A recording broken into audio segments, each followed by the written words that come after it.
मुलाकात साड़ी हुई है तकरीबन कोई 7 साल बाद।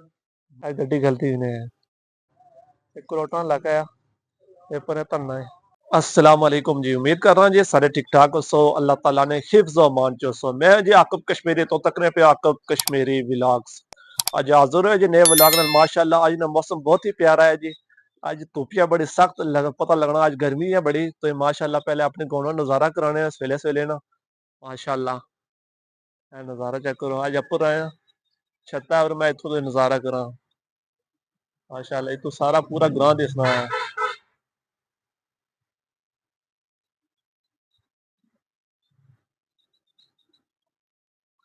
माशाल्लाह जी आज ना व्लॉग जड़ा आज ना प्रोग्राम जड़ा आसान आया आज जुस्सा असा खरेटा है आजाद कश्मीर उथा जुस्सा आज ना व्लॉग उथा आया तो माशाल्लाह जिसी आने वादी है बना उथा जुस्सा तो चलो आज ना व्लॉग करने स्टार्ट जेडे दोस्त हमारे चैनल पर नवे आए चैनल सब्सक्राइब कर सो तो बेल आइकन प्रेस कर सो जे नवी वीडियो इसी ना तुसें लभनी रहे चलो आज ना व्लॉग करने स्टार्ट।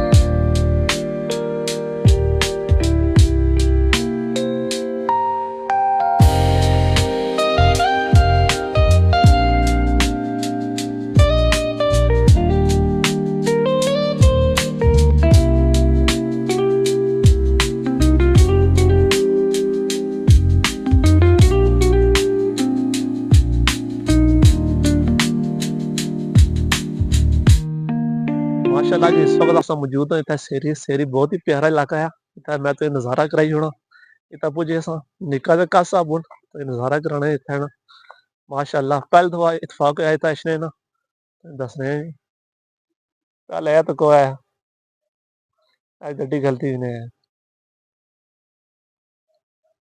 इलाका है जी माशाल्लाह ये अपना एरिया बॉर्डर है ना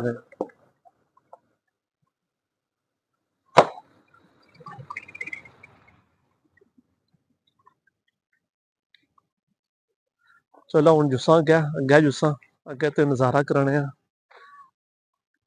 इस इलाके का ना तो नहीं पता लेकिन इतना सेरी रोड ही है इस वक्त असा मौजूद है इतना खरेटा सेरी जिसी आने चौकी आने इतने आसने बहुत ही प्यारे दोस्त अली साहब इतना आसन मौजूद नो जी माशाल्लाह इतना इन्होंने आसन रबता है ऐसी जी सोशल मीडिया ने जरिए माशाल्लाह बहुत अरसे बाद मुलाकात हुई। अस्सलाम वालेकुम जी। हाँ जी क्या हाल है? वालेकुम सलाम, ठीक ठाक। सेहत तबीयत कैसी है? अल्हम्दुलिल्लाह, अपनी सुनाओ? सब से बढ़िया ठीक। सब ठीक ठाक। कितने अरसे बाद मुलाकात हुई जनाब? मुलाकात साड़ी हुई है तकरीबन कोई 7 साल बाद। माशाल्लाह बड़ा अरसा हो गया जी। हाँ।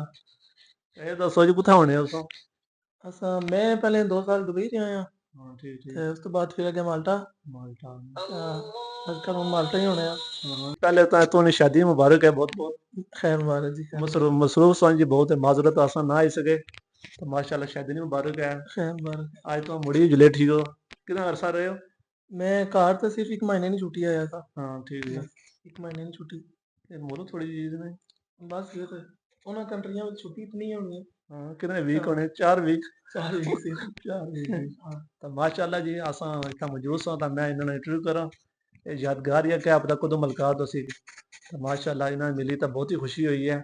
अल्लाह इन्हें सलामत रखे खैर अफीयत नाल पहुंचाया। इस वक्त असा मौजूद है इतना डूंगी इस साइड इतना डूंगी है तो माशाल्लाह तो नज़ारा कराने इस इलाके ना माशाल्लाह पाली साइड इतना धरना शना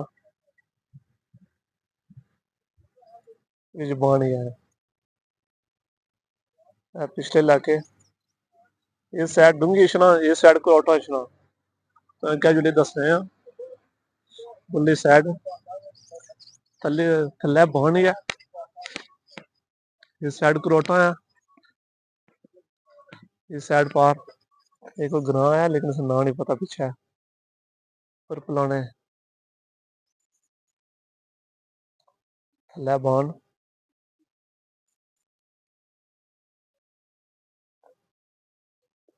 परली साइड मिलने उतो तेन दसने डूंगी बाजार पाली साइड माशाल्लाह क्या नज़ारा है।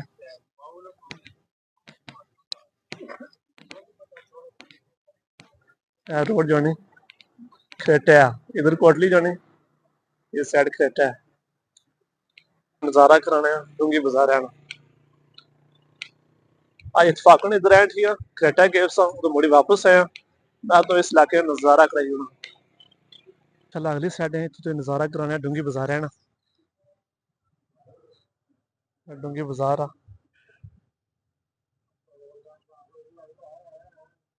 ये डूंगी स्कूल है बहुत पुराना स्कूल आ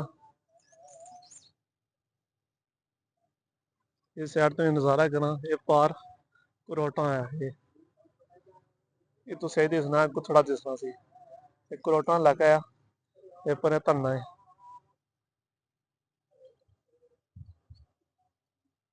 माशाल्लाह क्या इलाके नु जी तो सही नज़ारा है व्यू पॉइंट है नकी है तो ये नज़ारा क्रैश में